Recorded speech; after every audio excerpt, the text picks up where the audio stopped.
اعوذ باللہ من الشیطان الرجیم بسم اللہ الرحمن الرحیم۔ اللہ تبارک و تعالیٰ کے نام سے شروع جو بڑا مہربان اور نہایت رحم کرنے والا ہے۔ ایک ایسی بدبخت اور ناپاک قوم جنہوں نے اس روئے زمین پر ایک ایسے گناہ کو ایجاد کیا جس سے پہلے کوئی بھی قوم اس روئے زمین پر اس گناہ کے اندر مبتلا نہ تھی۔ یہ قوم کون سا ایسا گناہ کرتی تھی جس کی وجہ سے اس کو دنیا کی سب سے بدترین قوم کہا جاتا ہے؟ وہ گناہ کون سا تھا جو یہ لوگ کرتے تھے، اور یہ لوگ کس طرح اس گناہ کے اندر مبتلا ہوئے، اور اس دنیا کے اندر ہم جنسی کی ابتدا کس طرح سے ہوئی، اور پھر اس قوم پر اللہ تبارک و تعالیٰ نے آگ اور پتھر کا عذاب کیوں نازل فرمایا، اور اس قوم کے کچھ بدبخت لوگ پتھر کے کیوں بنا دیے گئے جو آج بھی لوگوں کے لیے عبرت کا نشان بنے ہوئے ہیں۔ پیارے دوستو، آج کی اس ویڈیو میں ہم آپ کو بتائیں گے کہ دنیا کی سب سے پہلے ہم جنس پرست قوم کون سی تھی، اور دنیا کے اندر ہم جنس پرستی کا آغاز کیسے ہوا، اور سب سے پہلے دنیا میں ہم جنس پرستی کس نے کروائی، اور کس طرح سے اس گناہ کی بنیاد رکھی گئی۔ پیارے دوستوں، ان تمام سوالات کے جوابات قرآن و حدیث کی روشنی میں آج کی اس ویڈیو میں ہم آپ کو بتائیں گے، لہٰذا آپ سے گزارش ہے کہ ہماری اس ویڈیو کو اینڈ تک لازمی دیکھیے گا۔ پیارے دوستوں، حضرت لوط علیہ السلام کی قوم وہ واحد قوم تھی جو دنیا کی بدترین فحاشی کرتی تھی۔ یہ لوگ اتنے گھٹیا تھے کہ عورتوں کو چھوڑ کے مردوں کے ساتھ ہم جنس پرستی کرتے تھے، اور عورتوں کی بجائے مردوں کے ساتھ اپنی جنسی خواہشات پوری کیا کرتے تھے۔ شہر سود میں رہنے والی یہ قوم حضرت لوط علیہ السلام کی امت تھی۔ حضرت لوط علیہ السلام کو اللہ تبارک و تعالیٰ نے نبوت سے سرفراز فرمایا تھا۔ حضرت لوط علیہ السلام حضرت ابراہیم علیہ السلام کے بھتیجے ہیں،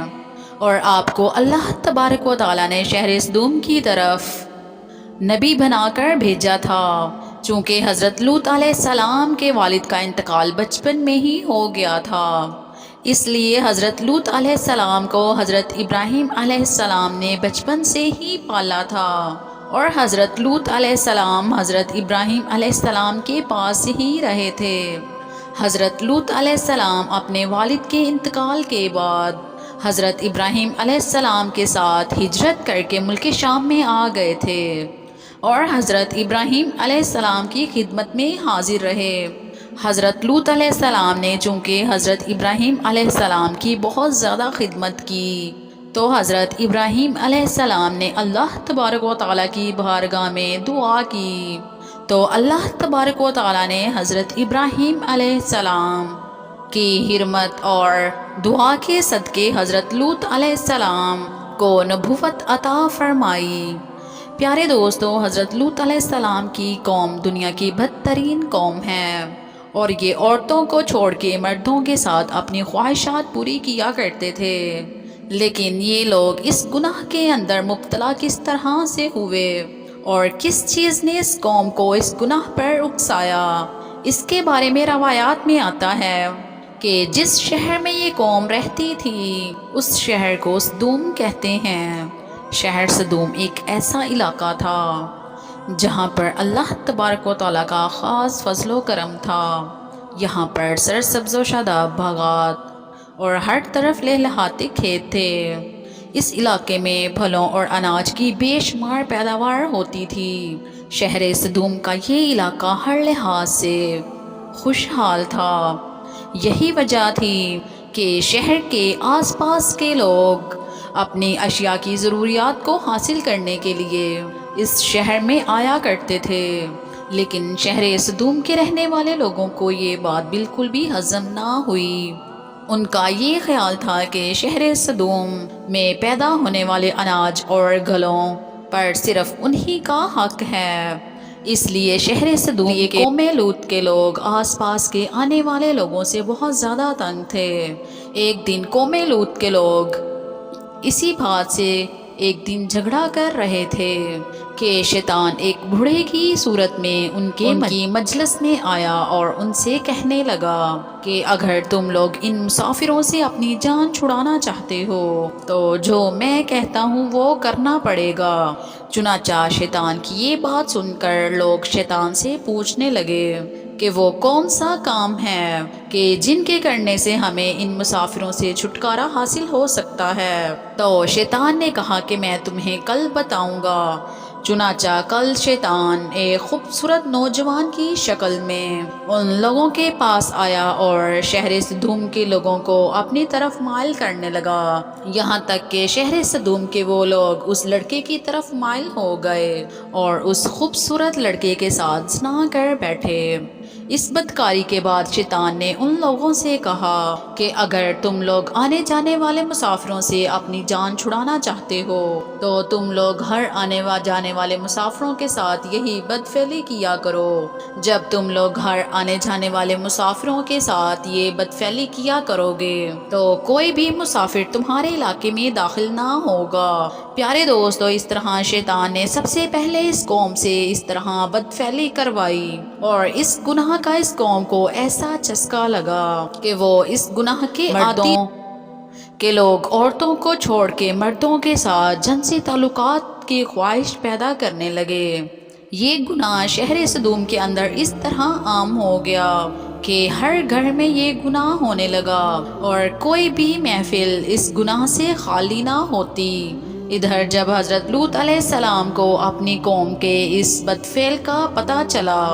تو حضرت لوط علیہ السلام بہت غمگین ہوئے اور حضرت لوط علیہ السلام نے اپنی قوم کو اللہ تبارک و تعالیٰ کے عذاب سے ڈرایا اور اس گناہ سے منع کیا، جس طرح کہ اللہ تبارک و تعالیٰ قرآن کریم میں ارشاد فرماتا ہے کہ کیا وہ بے حیائی کرتے ہو جو تم سے پہلے جہاں میں کسی نے نہ کی، تم مردوں کے پاس شہوت سے جاتے ہو عورتوں کو چھوڑ کر،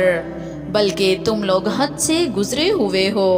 پیارے دوستو، یہ بدبخت قوم اس قدر اس گناہ میں مبتلا ہو گئی کہ حد سے زیادہ بڑھ گئی۔ حضرت لوط علیہ السلام نے اپنی قوم کو بارہ دفعہ سمجھایا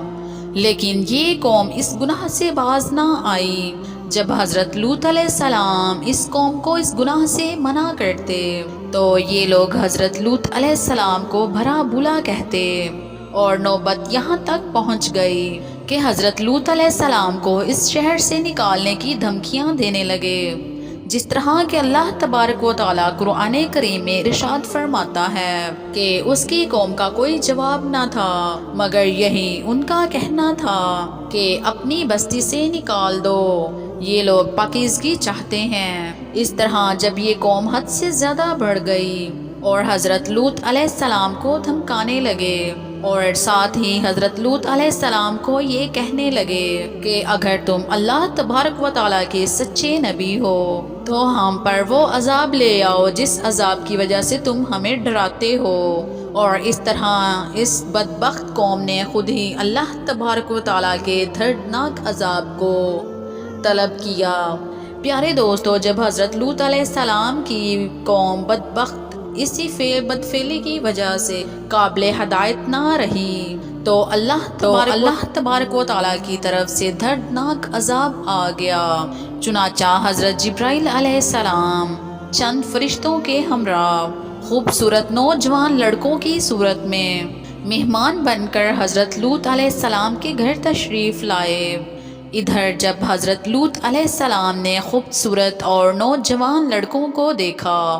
اور نوجوان مہمانوں کو دیکھا تو حضرت لوط علیہ السلام بہت فکر مند ہوئے، کیونکہ ان کی قوم پہلے ہی اس فعل بد میں بہت زیادہ سرکشی کر چکی تھی، لہٰذا وہ ان خوبصورت مہمانوں کو دیکھ کر مزید فکر مند ہو گئے۔ چنانچہ حضرت لوط علیہ السلام کی بیوی جو حقیقت میں منافقہ تھیں، جب اس نے ان مہمانوں کو دیکھا تو وہ چپکے سے شہر سدوم کے لوگوں کے پاس چلی گئی اور ان خوبصورت مہمانوں کے بارے میں ان کو بتانے لگی اور ان سے کہنے لگی کہ ہمارے گھر میں خوبصورت لڑکے آئے ہوئے ہیں اور اور شہر صدوم کے لوگوں کو اس بدفعلی کی طرف دعوت دینے لگی۔ چنانچہ جب شہر صدوم کے لوگوں کو اس بدفعلی کا پتہ چلا تو تمام لوگوں نے حضرت لوط علیہ السلام کے گھر کا محاصرہ کر لیا، اور یہ لوگ ان مہمانوں کے ساتھ بدفعلی کرنے کے ارادے سے حضرت لوط علیہ السلام کے گھر کی دیواروں کے اوپر چڑھنے لگے۔ چنانچہ حضرت لوط علیہ السلام نے جب یہ منظر دیکھا تو اپنے مہمانوں کو ایک کمرے میں چھپا دیا، اور حضرت لوط علیہ السلام نے اپنی قوم کے بدفعلوں کو نہایت ہی دل سوزی کے ساتھ سمجھانا شروع کر دیا، مگر ان بد ارادہ لوگوں نے اور بد کردار لوگوں نے حضرت لوط علیہ السلام کی کوئی بات بھی نہ مانی، اور اس قوم کے بدبخت لوگ حضرت سیدنا لوط علیہ السلام سے کہنے لگے کہ ان خوبصورت نوجوانوں کو ہمارے حوالے کر دو تاکہ ہم ان کے ساتھ اپنی خواہشات پوری کر سکیں۔ ان لوگوں کی یہ بات سن کر حضرت لوط علیہ السلام نہایت ہی رنجیدہ ہوئے۔ یہ تمام تر معاملات وہ خوبصورت نوجوان بھی دیکھ رہے تھے جو حقیقت میں اللہ تبارک و تعالیٰ کی طرف سے بھیجے ہوئے فرشتے تھے، جو اللہ تبارک و تعالیٰ کا عذاب لے کر نازل ہوئے تھے۔ چنانچہ اتنے میں حضرت جبرائیل علیہ السلام نے حضرت لوط علیہ السلام سے فرمایا، یا اللہ نبی آپ غمگین نہ ہوں، ہم اللہ تبارک و تعالیٰ کی طرف سے بھیجے ہوئے فرشتے ہیں، اور ان بدکاروں پر اللہ تبارک و تعالیٰ کا دردناک عذاب لے کر نازل ہوئے ہیں۔ اس وقت رات کا وقت تھا۔ چنانچہ حضرت جبرائیل علیہ السلام نے حضرت لوط علیہ السلام سے فرمایا کہ آپ مومنین کو اور اپنے اہل و عیال کو لے کر صبح ہونے سے پہلے اس بستی سے نکل جائیں، اور خبردار کوئی بھی شخص پیچھے مڑ کر نہ دیکھے، ورنہ جو شخص پیچھے مڑ کر اس بستی کی طرف دیکھے گا وہ بھی اس بستی میں ہونے والے عذاب کی طرف مبتلا ہو جائے گا۔ چنانچہ حضرت لوط علیہ السلام اپنے گھر والوں کو اور مومنین کو اپنے ساتھ لے کر اس بستی سے روانہ ہو گئے۔ اس کے بعد حضرت جبرائیل علیہ السلام اس شہر کی 5 بستیوں کو اپنے پروں پہ لے کے آسمان کی طرف بلند ہوئے، اور کچھ اوپر جا کر ان 5 بستیوں کو زمین پر الٹ دیا، اور پھر اس کے بعد اللہ تبارک و تعالیٰ نے اس بدبخت قوم پر پتھروں اور آگ کی بارش برسا دی، اور اس طرح سے اللہ تبارک و تعالیٰ کے دردناک عذاب کے اندر قوم لوط کی لاشوں کے پرچھے اڑ گئے۔ پر اللہ تبارک و تعالیٰ کے اس دردناک عذاب نے شہر صدوم کو تہس نہس کر دیا۔ اسی دوران جب اللہ تبارک و تعالیٰ کا دردناک عذاب نازل ہو رہا تھا تو حضرت لوط علیہ السلام کی بیوی، جو حقیقت میں منافقہ تھیں اور قوم لوط کے بدکار لوگوں سے محبت کرنے والی تھی، اس نے اچانک مڑ کر پیچھے دیکھا تو وہ بھی اللہ تبارک و تعالیٰ کے اس دردناک عذاب میں مبتلا ہو گئی، اور وہ ایک پتھر کے مجسمے میں تبدیل ہو گئی۔ پیارے دوستو، اس طرح دنیا کے اندر ہم جنسی کی ابتدا ہوئی، اور اس طرح اللہ تبارک و تعالیٰ نے اس دنیا کی بدکار قوم کو دنیا کے لیے عبرت کا نشان بنایا، اور ان پر اپنا دردناک عذاب نازل فرمایا، اور شہر صدوم کے لوگوں کو صفائے ہستی سے مٹا دیا۔ اللہ تبارک و تعالیٰ سے دعا ہے کہ اللہ تبارک و تعالیٰ ہمیں ان تمام تر برائیوں سے بچائے جن برائیوں کے اندر مبتلا ہو کر پہلی قومیں ہلاک ہوئیں اور اللہ تبارک و تعالیٰ کے دردناک عذاب کی مستحق قرار پائیں۔ پیارے دوستو، امید ہے کہ آپ کو ویڈیو پسند آئی ہوگی۔ اگر آپ میرے چینل پر نئے ہیں تو میرے چینل کو سبسکرائب کریں تاکہ ہر آنے والی نوٹیفیکیشن آپ تک پہنچ سکے۔ ویڈیو پسند آئے تو ویڈیو کو لائک کرنا نہ بھولیے۔ ملتے ہیں اگلی ویڈیو میں، تب تک کے لیے اللہ حافظ۔